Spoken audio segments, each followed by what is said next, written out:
Assalamualaikum warahmatullahi wabarakatuh, teman-teman. Alhamdulillah semuanya kompak, semuanya sehat seperti biasanya ya, teman-teman. Udah sarapan belum? Belum. Waduh, lemes dong nih kelihatan nih Robi ya kan. Kemudian Angger nih kayaknya puasa tapi belum sarapan ini ya. Oke, teman-teman, alhamdulillah ya, seperti biasanya kita tidak terasa sudah masuk pada pertemuan keempat untuk mata kuliah media dan komunikasi ya. Kita akan belajar tentang karakteristik dari media komunikasi. Sebelum kita ke karakteristik media komunikasi, kayaknya karakter kalian nih juga Bunda belum bisa sedikit menghafal juga ini ya. Karakternya Robi, kayaknya Robi setuju nggak sih kalau Robi itu sangat charming?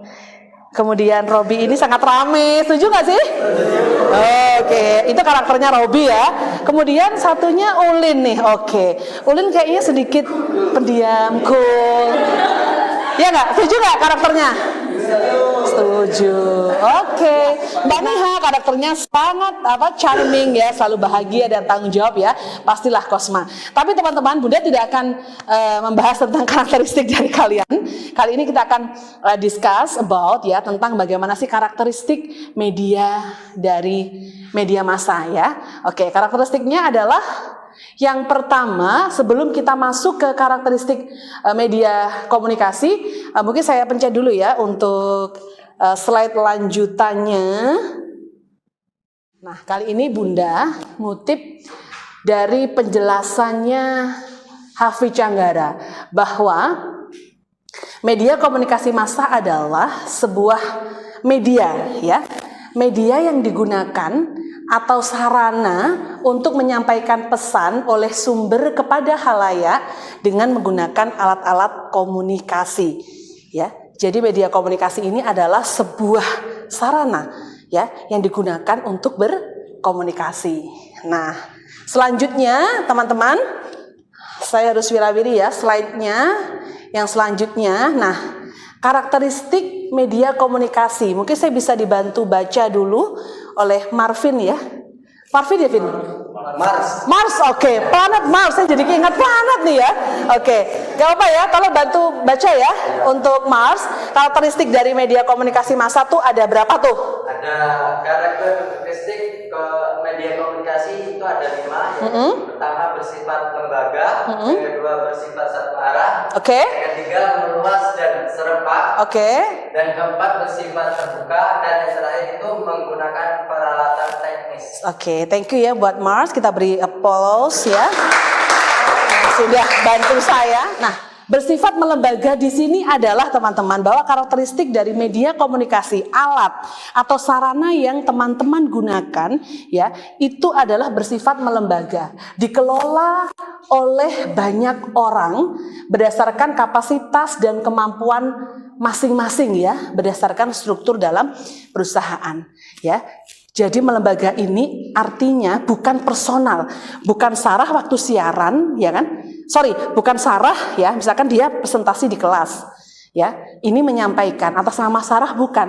Nah, tapi Sarah menjadi host di podcastnya KPI. Nah, ini berarti kan lembaga podcast KPI untuk menyampaikan informasi. Nah, sifatnya adalah melembaga. Bahwa karakteristik pertama bersifat melembaga ini bahwasanya pihak yang mengelola media massa itu pastinya banyak orang dengan kapasitas kemampuan masing-masing, ada struktur dalam perusahaan. Pasti ya, tidak mungkin seseorang karyawan yang ekspor misalkan di penulisan tapi ditaruh di siaran, ya, nggak pas dong, ya. Makanya karakteristik dari media, ya, alat media massa ya, yang di sini itu adalah berdasarkan spesifikasi masing-masing. Misalkan Sarah dia concernnya di siaran ya, Sarah penyiar ya, pasti dia bersiaran ya. Dan melembaga ini artinya adalah bersiaran bukan atas nama diri sendiri ya. Saya Amalia Rusyadi, saya bersiaran di Radio Andika di program acara Dermaga Raya Radio Andika. Sifatnya melembaga ya, karena saya sebagai salah satu penyiar ya, atau misalkan Sarah gitu ya sebagai salah satu penyiar di program acara apa gitu ya. Oke, itu sifatnya harus melembaga, bukan perseorangan ya. Kalau perseorangan itu adalah komunikasi interpersonal. Sarah dengan Robi misalkan, ya dia talking about dirinya sendiri gitu ya, bukan atas nama lembaga. Nah, karakteristik yang kedua teman-teman ini bersifat satu arah. Nah, komunikasi yang memiliki sifat hanya satu arah ya, jadi komunikator dan komunikan ini tidak dapat langsung kontak secara langsung. Jadi intinya teman-teman, nggak mungkin ya, contohnya misalkan ya, Mbak Niha nih siaran nih ya, di radio UIT misalkan. Kemudian Mbak Sarah ini membacakan sebuah berita, contohnya ya, Mbak Sarah tentang kecelakaan yang terjadi di Pasar Bandar gitu ya, bla bla bla bla. Kemudian salah menyebutkan hari. Ya kan, hari sama tanggalnya beda. Terus kemudian Angger tuh dengerin gitu kan. Wah, Niha, aduh salah tuh Sarah. Harinya tuh bukan Rabu tapi Kamis kecelakaannya. Kan nggak mungkin Angger bisa langsung berkomunikasi dengan penyiarnya. Ya nggak? Begitu pula televisi, ya nggak? Nah, di TV kan menyiarkan. Pemirsa, saat ini terjadi gempa bumi di Lombok, Nusa Tenggara Barat yang menewaskan sekitar 100 warga yang berada di Pasar Lombok, NTB. Saat ini belum bisa mengevakuasi berapa jumlah korban jiwa dalam kecelakaan tersebut, dalam gempa bumi tersebut. Misalkan penyebutan nama salah, alamat salah, Mbak, salah Mbak. Kalian nonton TV begitu, emang bisa? No, nah itulah yang dikatakan komunikasi satu arah, ya. Misalkan Mbak Niha cuma menyampaikan saja, nggak bisa, wah salah. Beda kalau kita komunikasinya nggak pakai media massa, kayak gini kan langsung kan, oh salah, nih Mars salah nih, Robi salah ngomongnya, kan bisa langsung. Tapi kalau kita di media massa nggak bisa teman-teman, ya. Jadi harus berkomunikasinya sifatnya tertunda. Jadi harus misalkan telepon dulu ke Radio Andika, nyari tahu nomor HP-nya berapa, kemudian baru diteruskan ya, tidak lanjuti oleh manajemennya. TV-nya pun demikian. Kadang kalau di media cetak, di radar itu sering teman-teman ada namanya ralat informasi. Itu bisa. Dan tapi tayang masih besok, ya kan? Apalagi cetak teman-teman. Cetak kan media yang cukup lama ya proses dari penayangan beritanya. Ya, teman-teman masih ingat kan ya, flashback ya, bahwa jenis-jenis dari media massa itu kan ada dua ya. Ada media elektronik ya, media elektronik itu ada radio dan televisi. Kemudian media cetak itu ada koran, apalagi majalah, apalagi nih tabloid, buletin, ya kan?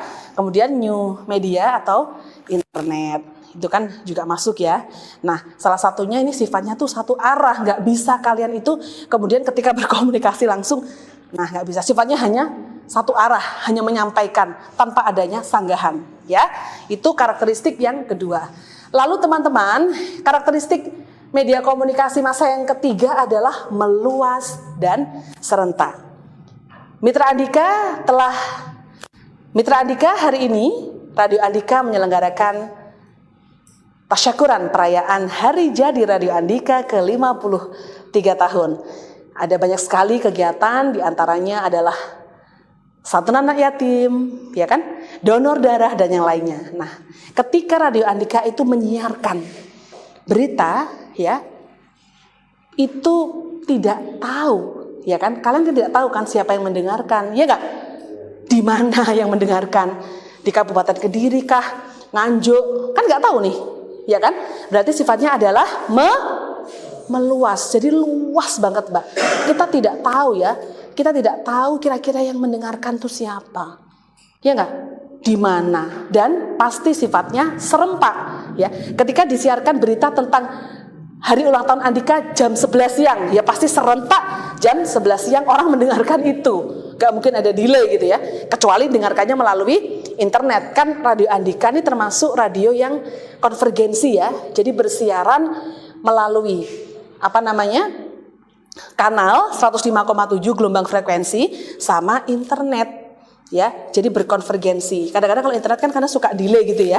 Jadi barusan 1 menit kemudian baru terdengar ya. Oke teman-teman, jadi bersifat meluas dan serempak.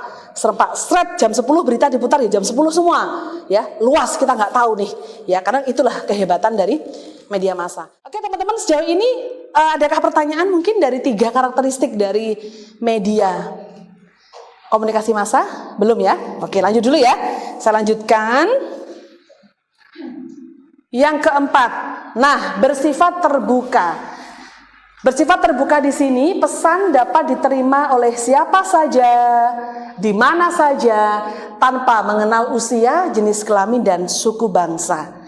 Berita yang ditayangkan oleh Metro TV, Metro hari ini, ya, yang tayang jam 7 malam, ya kan? Itu kan terserah Mbak, tersiar, tersebar, siapa aja boleh nonton nggak? Ya nggak? Ya kan terbuka kan? Dan kita juga nggak tahu lagi hubungannya sama yang meluas dan serentak tadi. Nggak tahu siapa yang saat itu melihat Metro, ya kan? Kemudian cewek atau cowok ya, jenis kelaminnya kan tidak terprediksi. Itulah kehebatan dari media massa. Banyak yang nonton.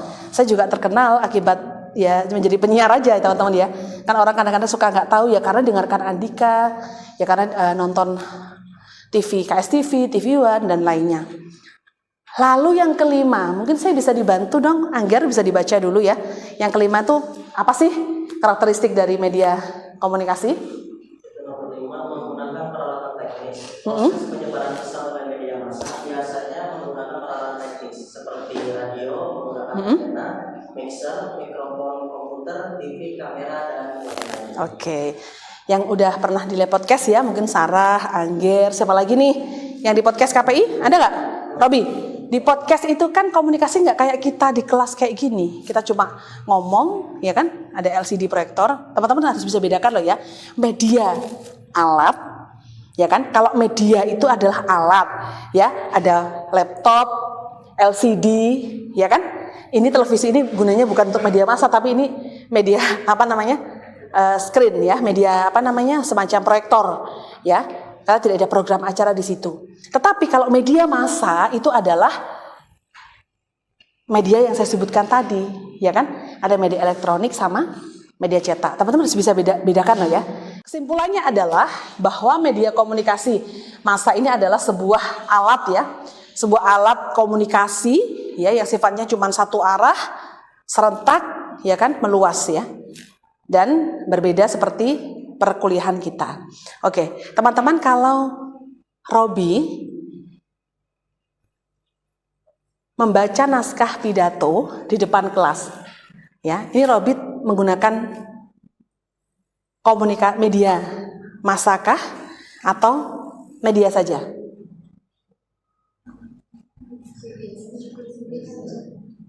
Boleh angkat tangan teman-teman dan boleh menjawab loh. Ya, Robi membacakan pidato ya di depan kelas. Pakai media saja atau media massa?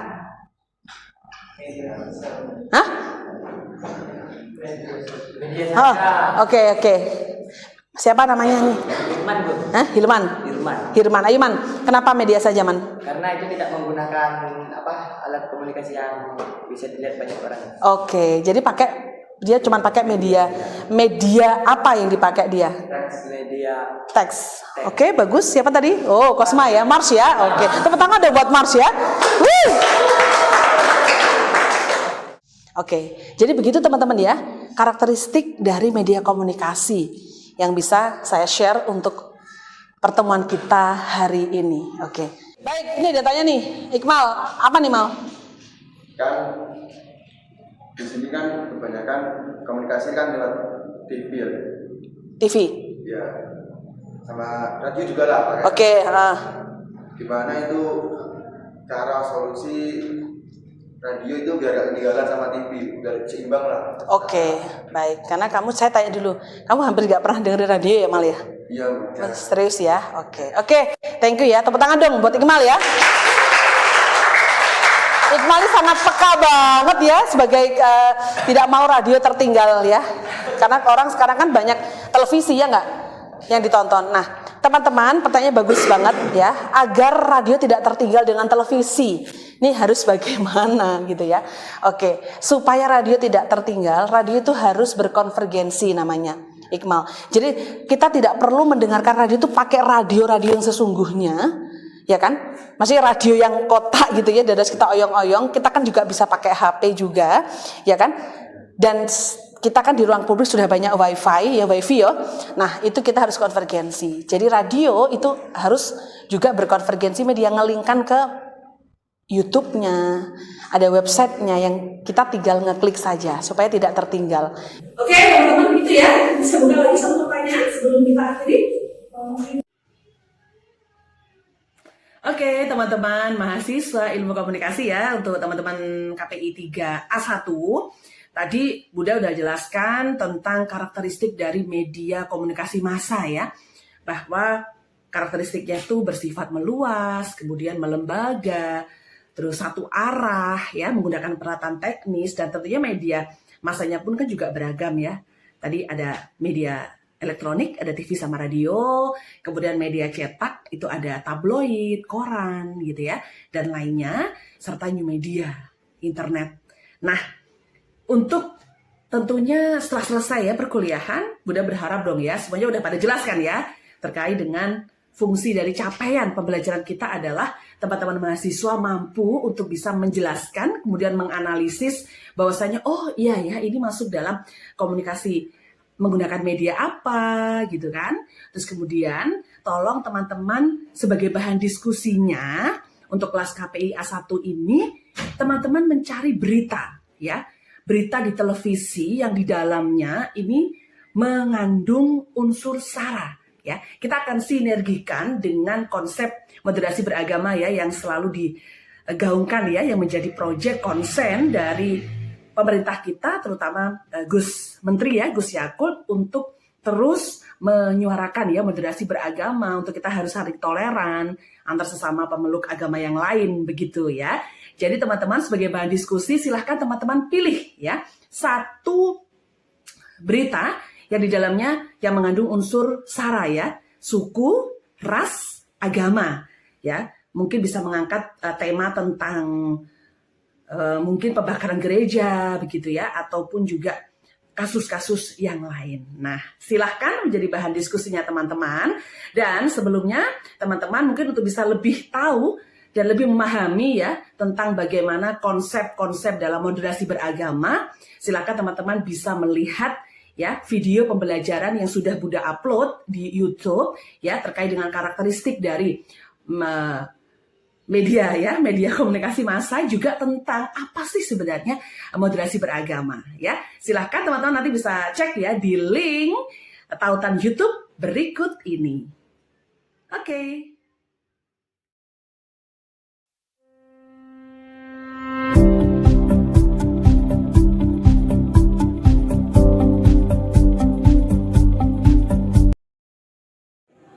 Assalamualaikum warahmatullahi wabarakatuh. Halo teman-teman, apa kabar? Mahasiswa komunikasi yang selalu semangat dan selalu kreatif ya untuk terus mewujudkan hal-hal baru. Sampai ketemu lagi bersama Bunda Amel. Kita kali ini masuk pada materi tentang karakteristik dari media komunikasi. Kita flashback dulu ya. Sebenarnya penjelasan dari media komunikasi massa itu apa sih ya? Komunikasi menggunakan media massa. Nah, seperti itulah ya.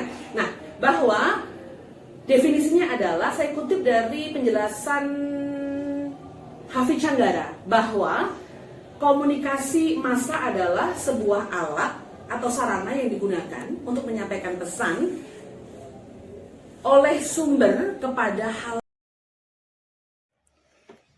Assalamualaikum warahmatullahi wabarakatuh.